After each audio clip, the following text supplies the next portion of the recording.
Hi guys! So, I think na-miss niyo ako guys. So, ako po si Jeka. I'm Terja, yung OA, yung ganun yung voice. Nagkawali kasi ako noon. So, ngayon, ito na ako, 2024 na. Kaso wala kasi si Macdo, tinatawag ko na si Ate Yuri, si Kuya Carlin na nag-EML. Wala sila kasi nasa bahay nila kasi noon birthday kasi ni Ate Ashley, kaya nandun kami lahat kasi debut niya. Pero ngayon, eto na ako. Tapos si Janine pala, yung pinakita ko kakain, ano yung pangalan kasi nun? Si Neneng. Or yung total niyang pangalan ay si Janine. Di ko alam kung nasaan na siya ngayon. Di ko na rin siya nakikita simula nung tapos na yung birthday ni Ate Ashley.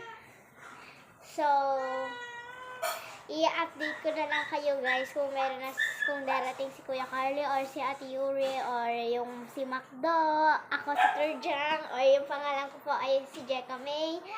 So, kung hindi niyo po napanood yung part 1 po, ay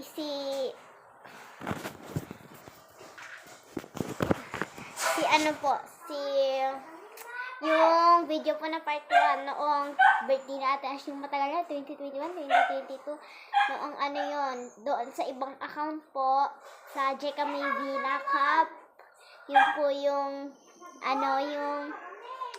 ako na may part 1, yung ako si Terjang ngayon.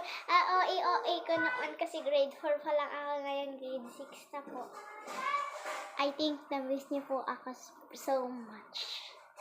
Update ko na lang po kayo kapag meron na po sila kasi mag-vlog pa po kami ng maraming beses. Tapos, nasira pala yung tablet na ginagamit ko noon, yung pinag-videohan ko noon na ito si Terjang, ganun. Tablet kasi yun, kaso nasira kasi, kaya dito na lang kami mag-vlog. So, bye guys!